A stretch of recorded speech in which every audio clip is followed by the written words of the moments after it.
Hi there, and welcome back. In this lesson, we're going to talk about pop culture, technology, and media.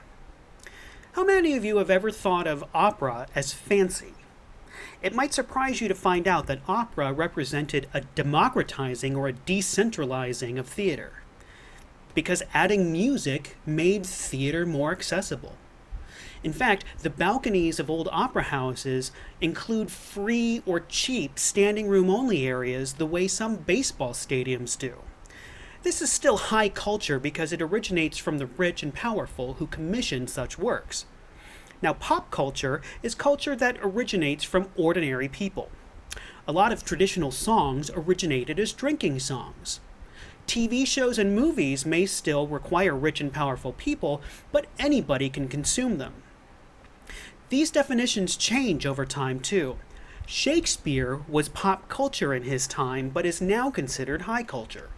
Snobs of the future may end up binging RuPaul's Drag Race.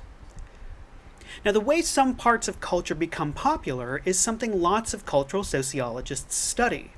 New trends often begin within subcultures or even countercultures. Pay attention to this process as you watch The Merchants of Cool. New trends can also happen through technological innovation, like the smartphone. Now, the first Google phone came out in 2006, and the iPhone came out in 2007. But the smartphones we know without keyboards, they didn't really take off until 2011. Now, that gap between when something is invented or discovered and when it becomes popular is called culture lag, and the process by which these trends spread is called diffusion. Now, diffusion can take a few years or even many decades. Sometimes the trend never catches on and it dies.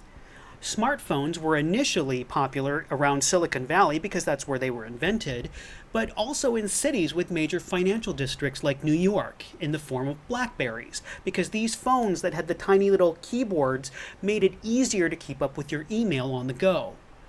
It wasn't until much later that we decided that games like Candy Crush and apps for things like your Chase account or streaming through Spotify made it worth it for ordinary people to carry a smartphone. Especially now, you may hear the term digital divide used a lot. It describes how technology is not available to everyone to the same extent. Sometimes rural communities don't have cable internet or even cell service. Sometimes people with less income don't have internet service at home because they can't afford it. So then, what happens when we're asked to stay home and learn remotely? Well, not only that, but this digital divide affects people across racial lines. Urban Black and Latinx families are least likely to have broadband internet service at home, but people are surprised for some reason that those are also the populations that have been early adopters of mobile technology. This is because they are the most likely to depend on their cell phones to connect on the internet. So now let's talk about mass media. A mass medium is a form of communication that has the ability to reach a large number of people. When I was an undergrad, professors somehow arrived at the number 8, which meant email and texting are forms of mass media. Mass media create what are called mediated experiences. These are things that you don't experience directly. Instead, we experience it through the lens of an intervening party. In our case, it's usually TV, newspapers, magazines, or their online presences and the social media platforms that we use. And since there are only a handful of companies that do this in any given society, most people in a single society end up consuming these things with very little variation. Now let's think back to the examples of social construction of reality. There was that picture of the number and the two people arguing that it was a 9 or a 6. Now think about media companies.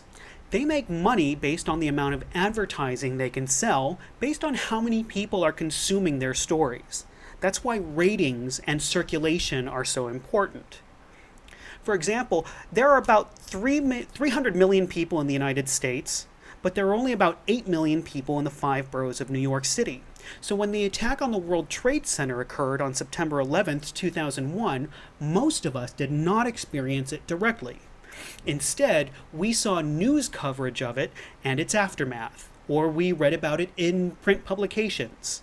However, TV networks, newspapers, magazines, and even social media networks are profit-seeking organizations. They have an interest in keeping you watching, keeping you reading, or keeping you logged in for as long as possible.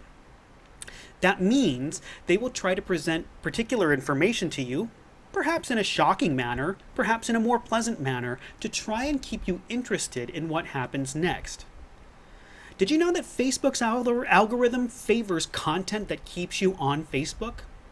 When you tap a link on a social media site on your phone, does it kick you to Safari or Chrome, or does it open a fake window on top of the site that helps you stay on that site? In the example I uploaded, look at the images of war on the right-hand side. They include images of violence and suffering. Those kinds of images are almost never in our news media. I've represented the flow of information in red. Instead, we are served images like the one in the middle that make us feel patriotic and good about ourselves. They present a narrative that we are the good guys. And I've represented the flow of this diluted information in pink because pink is a lighter form of red. If our typical media presented us with images of dead bodies or the way our weapons destroy cities and lives, we might not feel great about our military operations, and we might stop supporting such causes. We might even turn off the TV or switch the channel to avoid the pain of seeing such destruction. One final thing. When you watch The Merchants of Cool, I want you to see the modeling auditions as a girl's version of something that boys do too. It operates in exactly the same way as a football combine. So there are other ways of how the same behaviors are marketed differently to boys and girls. Wrestling storylines are often written in exactly the same way as soap operas and other TV dramas. So from here on out, try to think about what kind of narrative you're being told. Who wins in such a story? Who loses? Why might somebody want to tell you that story they're giving you?